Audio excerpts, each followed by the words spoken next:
What's up guys, Guillaume and welcome back to the 20 previews in 20 days second preview of the day after Israel Start of Nation. We are heading to France, my country, my beloved birth country and residence country. And we're gonna talk about my favorite team, because today it's time we talk about FDJ.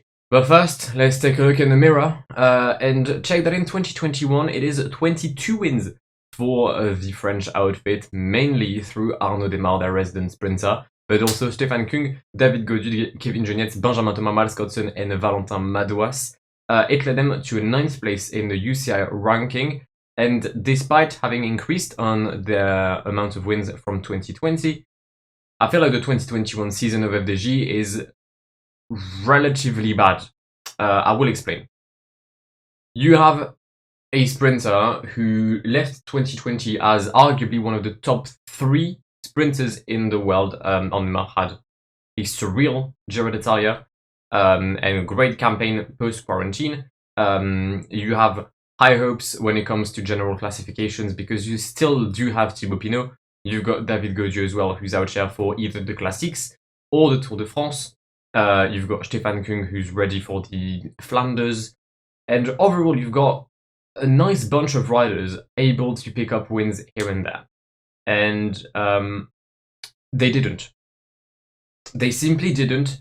Their biggest result on the Grand Tour, not GC-wise, is on the Giro, where they've managed to wear pink through Attila Valter, who finished 6th on stage 4 or 5, and had some of the pink jersey, but I'm going to be extremely honest, it was at a time where I used to cover the races around my podcast channel with Joe. We did not see FDJ throughout the entire race, and it's not the fact that they did not have a competitive lineup. They did. They had riders that could have gone in the breakaway, the likes of Rudy Mollard, the Reichenbach, Simon Guglielmi. Those are riders that could have gone in breakaways and not necessarily win, but at least show the jersey. I think they had 1 breakaway out of the 21 stages. 2 breakaways out of the 21 stages, which is ridiculous. And there was also, I think, on stage 19 or 18, every team in the Giro had someone in the breakaway, bar Ineos and FDJ, and Ineos was defending the Maglia Rossa. So clearly it was weird. On the Tour de France, we had David Gaudu trying in the 3rd week mainly to get a win. He didn't, but he showed the jersey and he showed the colors of Groupama. But mainly the biggest fiasco of the Tour de France is Arnaud Desmar, who did not manage to partake in the first sprint and DNF'd. Was out of the delays on the first mountain stage, so that's quite shocking if we're being honest, to have like your entire team based around one rider and him not delivering what was needed of him. And finally, how can you talk about FDJ without talking about Thibaut Pinot? Resident heartbreaker in France, probably the man who's broken the most hearts. I feel like I've been friend zoned many times in my life, but I've never had my heart broken, kind of like Thibaut Pinot did 2 years ago. And last year was just sad to watch. It just really was. He never recovered from the injury he had the year prior to that. It was hard to watch Thibaut last year. It really was. He did not go to a single Grand Tour. Took a break from like April to August to try and come back for the Vuelta, but he never did. Lombardia wasn't there. However, it appears that in 2022, they may have some more ambition. And that comes with some of the transfers. Not too much activity from FDJ, basing their strategy, just like every year, on consistency and regularity. They've signed Louis Astley from their continental side, who has unbelievably promising riders. And if you want to take a closer look at them, then feel free to join my Twitch save. I'll be actually streaming tonight with the continental team of FDJ. But then also joining the team, Bram Velten, a former sprinter of Arkea Samsic, who just got his first professional win at the end of the last season on the Tour de Vendée, I think. Michael Storer, kind of like a B-Tech Ben O'Connor, if you ask me. Australian, good climber, won twice this year on the Vuelta as well. So the kind of rider that could genuinely help a team like FDJ. And Quentin Paché, the 30-year-old, I did not know he was 30 before looking on PCS, so I'm quite surprised by that.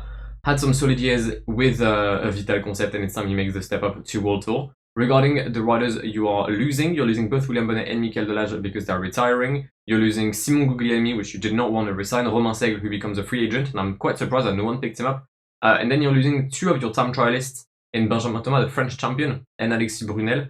Benjamin Thomas, I think, goes to Cofidis. Interestingly enough, Alexis Brunel goes to UAE. I did not see that coming, but I expect him to be a beast in the time trial aspect within 2 years. But yeah, you've strengthened the mountain, you've strengthened the sprint, you've strengthened the cobbles through Louis Aski. You're losing a lot when it comes to the time trial aspect, but you still have Stefan King in your team, and there's a lack of team time trials in the 2022 calendar. So I don't think it's too much of an issue to lose Benjamin Thomas and Alexis Brunel. Now, my rider to watch is going to be Jake Stewart. I really struggle to pick one rider to watch out of that team. There's quite a couple of them that I do genuinely want to watch. I want to see Louis Aski in his rookie season, but Clément David did well as well. Clearly, I want to see Attila Valter on the Giro. He's going back there as a leader, just like he was last season. Last season, he wore the Maglia Rosa and then kind of fell off. Maybe with some experience this year, he'll be able to at least maintain a top 10 position. We'll see for the Hungarian machine. I forgot what his nickname was. Something like Magyar something, because Magyar means Hungarian. Hungarian. The people from Hungary, yeah. But I've gone with Jake Stewart. He's 22 from Great Britain. He finished 4th last year of the Étoile de Bessèges, 2nd mainly of the Omloop Nieuwsblad, right behind Davide Ballerini. He was in good shape until a crash, which I think broke his finger, if I'm correct. I think it was an altercation with a certain Nasser Bouhanni that led him into this position. But I have high hopes for him. He's quite fast, and he can go over hills very well. I mean, he's not the most, he's not the fastest man nor the best one over hills. But in a bunch finish, say like 50 riders, he can definitely be one rider to watch, clearly. And we have the Grand Prix La Marseillaise coming up in a few days, in 10 days, I believe now as I record this. And I was talking to one of my friends about the favorites, and so he's backing Franck Bonamour.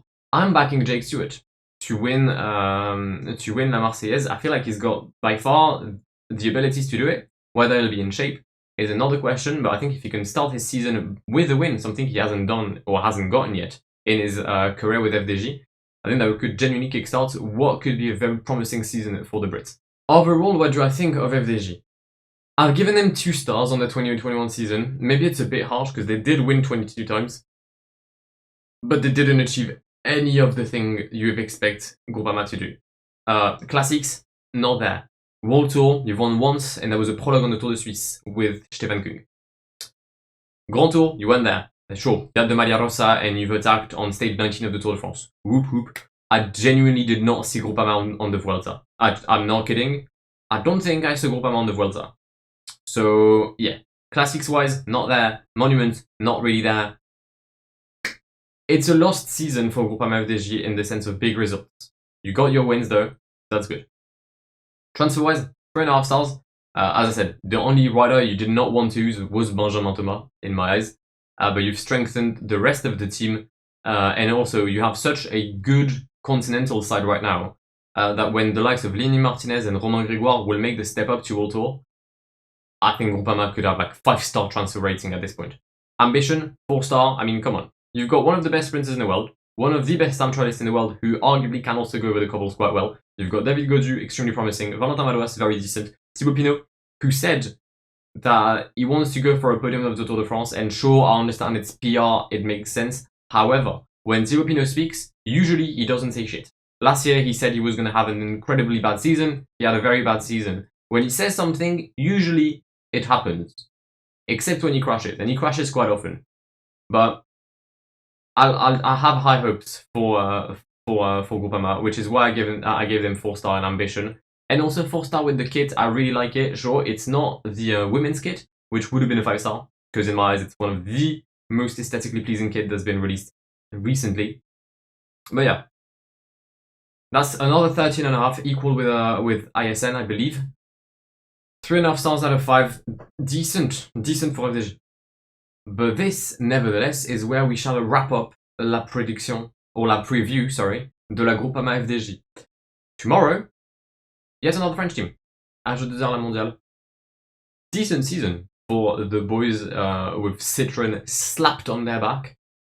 we'll see what the transfers and what I think about it. But I'll be, as I said, tomorrow if you want to make sure to see it, as I'm incredibly bright. Jesus Lord, it's not even sunny out there. But if you want to see it, then do feel free to subscribe to the channel down below. If you want to see my stream tonight, then do go over to my Twitch in the link tree as well. Everything is there.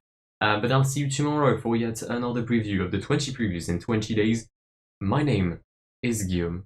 Have an amazing night. See ya. Pass me the funk, get your funk.